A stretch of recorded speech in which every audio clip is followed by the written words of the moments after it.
زبان سے لا الہ الا اللہ پڑھ لینا ہی کافی نہیں ہے، لا الہ الا اللہ کے تقاضوں کو نبھانا بھی ضروری ہے۔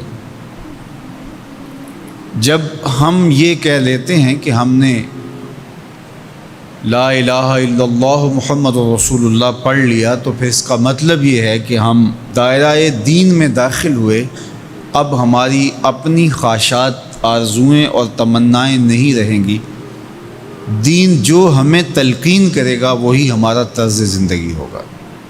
اگر کوئی شخص اللہ اور اس کے رسول کو مانتا ہے لیکن اللہ اور اس کے رسول کی نہیں مانتا، تو پھر اس نے ماننے کا حق ہی ادا نہیں کیا۔ اس لیے شریعت بیضا ہم سے اس بات کی متقاضی ہے کہ ہم اللہ اور اس کے رسول کی ہر بات کو مانیں، اور جو ان کی طرف سے ہمیں نظم زندگی اختیار کرنے کی تلقین کی گئی ہے وہ ہم اختیار کریں۔ آج SOPs کا تذکرہ ہے۔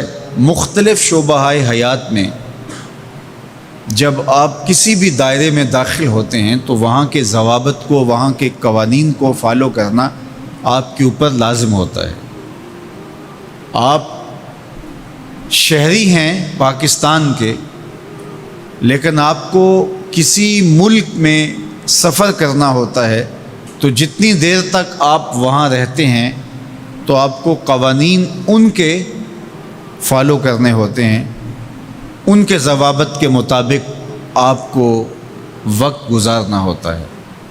تو یہ بات اچھی طرح سے ذہن میں رکھیے گا کہ اسلام صرف اعتقادات کا نام ہی نہیں ہے، بلکہ یہ ہماری مکمل معاشرتی زندگی، ہماری مکمل اقتصادی زندگی، ہماری اخلاقی اقدار، ہماری تقویم، ہمارے رسوم و رواج، طرز معاشرت، ایک ایک چیز میں اسلام کامل، اکمل اور مکمل رہنمائی دیتا ہے۔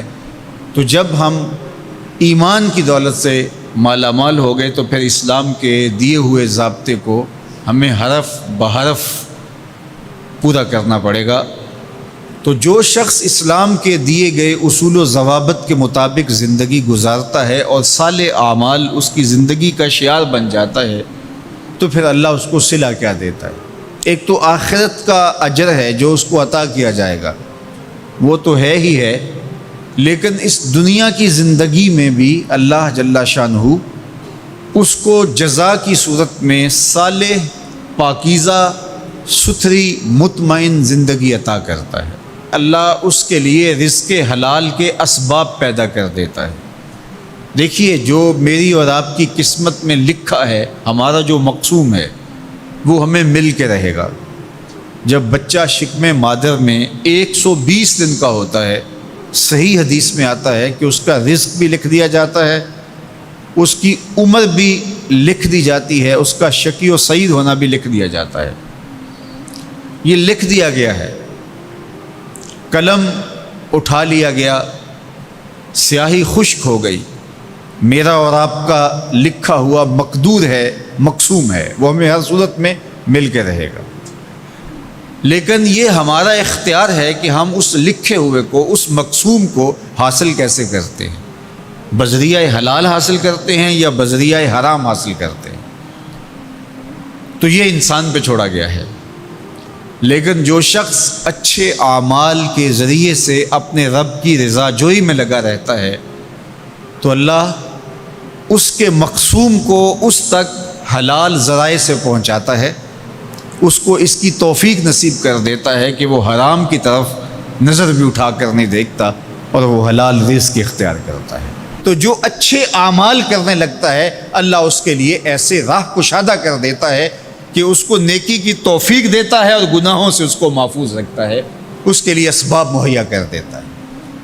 اللہ کے محبوب علیہ السلام نے ارشاد فرمایا، اذا اراد اللہ بعبد خیرا اصلہ، جب اللہ کسی شخص کی بھلائی کا ارادہ کرتا ہے تو اس کو شہد کی طرح میٹھا اور مرغوب بنا دیتا ہے۔ صحابہ نے پوچھا، یا رسول اللہ صلی اللہ علیہ وسلم، وکیف اصلہ، اللہ اس کو کس طرح میٹھا کر دیتا ہے، کس طرح مرغوب بنا دیتا ہے؟ تو اللہ کے محبوب علیہ السلام نے ارشاد فرمایا کہ اللہ مرنے سے قبل اس کو اچھے اعمال کی توفیق نوازتا ہے، اور پھر فرمایا فَيَقْبِضُهُ عَلَيْهِ، اور وہ نیکیاں کرنے لگ جاتا ہے کہ اللہ اس کی روح قبض کرتا ہے۔ تو جو نیک اعمال کرتا ہے اللہ اس کے لیے پھر آسانیاں مزید پیدا کر دیتا ہے۔ تو یہ صلہ ہے صالح اعمال بجا لانے کا۔ اللہ کے محبوب علیہ السلام نے ایک بڑی خوبصورت بات ارشاد فرمائی، ذرا سنیے اور اس کا لطف لیجئے، اور حضور کے دیے گئے اس وعدے پہ دل کے قرار کا سامان کیجئے۔ اللہ کے محبوب علیہ السلام نے ارشاد فرمایا کہ من یکفر لی اللہ یسأل الناس شیئا، جو شخص مجھے اس بات کی ضمانت دے کہ وہ اللہ کے علاوہ کبھی بھی کسی سے کوئی سوال نہیں کرے گا، جب بھی کوئی مشکل ہوئی، جب بھی تکلیف ہوئی، تو وہ سوال مالک کی دہلیز پہ کرے گا، وہ مصلی بچھائے گا اور رب سے کہے گا میرا مسئلہ یہ ہے۔ جو شخص مجھے یہ ضمانت دے کہ وہ اللہ کی دہلیز پہ اپنے سوال رکھے گا، اللہ کے علاوہ کسی سے نہیں کہے گا، اللہ کے محبوب فرماتے ہیں اتکفل لہ بالجنہ، میں اس کو جنت کی ضمانت دیتا ہوں۔ اور یہ روایت حضرت ثوبان رضی اللہ تعالی عنہ سے مروی ہے۔ حضرت ثوبان نے جب حضور سے یہ فرمان سنا تو انہوں نے کہا حضور میں ضمانت دیتا ہوں، میں زندگی بھر اللہ کے علاوہ کسی سے سوال نہیں کروں گا۔ اور صحابہ نے پھر اس پہ عمل کر کے دکھایا۔ صحابی کا کوڑا گرتا ہے اور وہ بھی گھوڑے سے نیچے اتر کے خود اٹھاتا ہے۔ کہا جاتا ہے جناب آپ نے کہہ دیا ہوتا ہم اٹھا کے دے دیتے۔ کہا ہاں نہیں، ہم نے حضور سے عہد کیا تھا کہ اللہ کے علاوہ کسی سے سوال نہیں کریں گے۔ تو انہوں نے اتنا لحاظ رکھا اور اپنے وعدے کی پاسداری اس انداز سے بھی کی۔ تو یہ ہے وہ دولت جو کسی بندے کو اللہ صالح اعمال کے نتیجے میں عطا کرتا ہے۔ حضرت حسن بصری رضی اللہ تعالیٰ عنہ فرماتے ہیں کہ یہ کسی شخص کا ضعیف یقین ہے کہ جو اس کے پاس موجود ہے اس پر اس کو اعتماد ہے، اور اس کا جو حصہ اللہ کے پاس موجود ہے اس پر اس کو اعتماد نہیں ہے۔ دیکھیے ایک شخص کے پاس کچھ پیسے موجود ہوں، اس کی جیب میں ہے، اس کے لاکر میں ہے، گھر میں ہے، اور ایک وہ اس کا مال ہے جو بینک میں پڑا ہوا ہے۔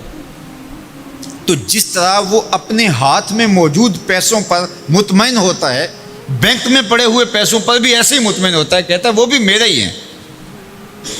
تو جو شخص بینک میں پڑے ہوئے پیسوں پر تو مطمئن ہے، گھر میں موجود رقم پر تو مطمئن ہے، اس کے ہاتھ میں اس کی جیب میں جو ہے اس پر تو مطمئن ہے، اور اس کی قسمت کا جو ابھی اللہ کے پاس ہے اس نے ابھی اس کو دیا نہیں، اس پہ مطمئن نہیں ہے، تو حضرت حسن بصری فرماتے ہیں اس سے بڑھ کر ذوف یقین اور کیا ہوگا کہ جو اس کے پاس ہے، جس کو چرایا جا سکتا ہے، جس کو چور کھینچ سکتا ہے، جو گر سکتا ہے، جو چھینا جا سکتا ہے، اس پہ تو یقین کر رہا ہے کہ یہ میرا ہے، اور جو اس کا حصہ اللہ کے ہاں ہے اس پہ یقین نہیں کر رہا۔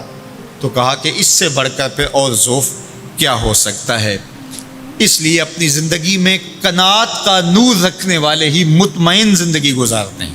ابن جوزی نے کہا تھا کہ جس شخص کی زندگی میں قناعت آ گئی اس کی زندگی مطمئن ہو گئی، اور جس شخص کی زندگی میں طمع آ گیا اس کی زندگی گھٹن کا شکار ہو گئی، اذیت کا شکار ہو گئی۔ حضرت سہل بن سعد الساعدی رضی اللہ تعالی عنہ سے یہ روایت مروی ہے کہ ایک شخص حضور کی خدمت میں آیا اور اس نے حضور سے ایک عجیب سوال کیا۔ اس نے کہا حضور مجھے کوئی ایسا عمل ارشاد فرما دیجئے کہ اگر میں وہ کروں تو مجھ سے اللہ بھی پیار کرے اور اللہ کی مخلوق بھی مجھ سے پیار کرے۔ ایک عمل ایسا بتا دیجئے اگر میں وہ عمل بجا لاؤں تو اللہ مجھ سے پیار کرے اور اس کی مخلوق بھی مجھ سے پیار کرے۔ اللہ کے محبوب نے اس کو جو جواب دیا اس کا مفہوم سن لیجئے۔ آقا کریم نے فرمایا جو دنیا میں موجود ہے، میسر ہے، اس سے بے رغبت ہو جا۔ تیری ضرورتیں تو پوری ہوں گی، اس میں تو کوئی شک نہیں، لیکن تیری رغبت ادھر نہ رہے، زہد فی الدنیا اختیار کر لے، تو تجھ سے اللہ پیار کرے گا کہ یہ بندہ دنیا میں رہ کے بھی دنیا کا نہیں میرا ہے۔ اور جو لوگوں کے پاس ہے ان سے بے نیاز ہو جا تو لوگ تجھ سے پیار کریں گے۔ اور اگر تو لوگوں کی جیبوں پہ نظر رکھے گا اور لوگوں کی دولت میں، ان کے مال میں تجھے رغبت ہوگی تو فرمایا کہ پھر لوگ تجھ سے دور ہٹ جائیں گے۔ تو اللہ قناعت کا نور عطا فرماتا ہے اس شخص کو جو اچھے اور صالح اعمال بجا لائے۔